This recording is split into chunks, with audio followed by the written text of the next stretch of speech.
La surface terrestre est reliée entre elles par 6 continents, dont du plus grand au plus petit, nous avons l'Asie, l'Amérique, l'Afrique, l'Antarctique, l'Europe et l'Océanie. En Afrique de l'Ouest, est située dans la zone tropicale entre l'équateur et le tropique du Cancer, un pays appelé le Bénin. Limitée au nord par la République du Niger, au nord-ouest par le Burkina Faso, à l'ouest par le Togo, à l'est par le Nigeria et au sud par l'océan Atlantique, le Bénin jadis Dahomey est un pays marqué par de nombreuses histoires, surtout celles traitant des exploits de vaillantes femmes combattantes et guerrières dénommées les Amazones. Femmes au cœur d'or, au corps fort et aux esprits équipés, les Amazones, encore appelées les Minons, constituent un ancien régiment militaire entièrement féminin fond du royaume du Dahomey.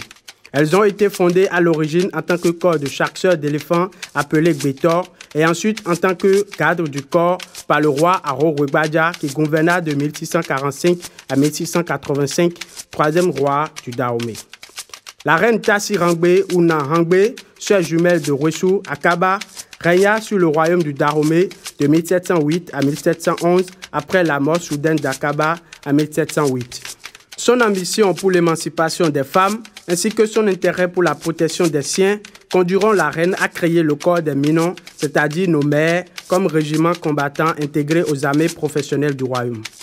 Le roi Gezo viendra ensuite donner une grande importance à l'armée féminine qui était composée d'environ 5000 guerrières. Elles ont mené plusieurs batailles avec les royaumes voisins du Dahomey ainsi qu'avec les colons occidentaux.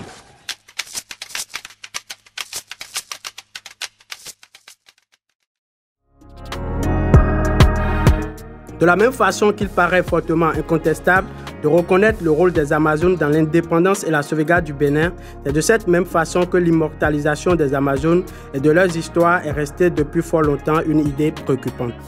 Cette décision d'immortalisation des Amazones à travers la construction de la statue Amazone est prise par le gouvernement béninois lors du Conseil des ministres tenu le 17 juillet 2019.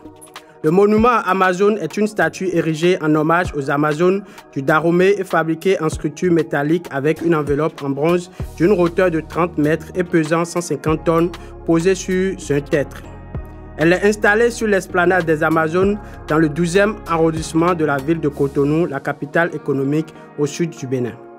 Reflétant une jeune femme guerrière armée d'un fusil et d'une épée avec sa tête pointée vers le haut, en signe de victoire, le monument Amazone est un symbole identitaire en hommage aux Amazones du Dahomey et à toutes les femmes du Bénin. Inauguré le 30 juillet 2022 par le président de la République du Bénin, Patrice Talon, cette noble et gigantesque statue est située entre le boulevard de la Marina et l'océan Atlantique, en face de la place de l'Indépendance et du palais présidentiel et tout à proximité du port autonome de Cotonou. C'est sans le moindre doute une visée considérable aux frontières et au développement du tourisme du pays. Li Xianxin a été l'artiste sculpteur mis en honneur de la construction du monument des Amazones. Né en 1961 à Harbin en Chine, l'artiste est reconnu et gratifié de beaucoup de titres d'excellence et dispose d'une grande expérience en matière de conception et de réalisation des monuments à l'international avec sa société Bingjing Huaxing Xiangchun Culture et Art. Ces sculptures de Mao, de Lin Biao et de Ben Xiaoping, puis celles d'une princesse à la pose voluptueuse, sont des exemples parmi tant d'autres.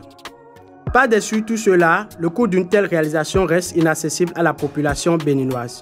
Où nous resterons sur ce mystère gouvernemental où l'État nous fait grâce de connaître les billets investis pour l'obtention d'un si important résultat exaltant. Chers Béninoises et Béninoises, Nga Cyril à la présentation. À bientôt.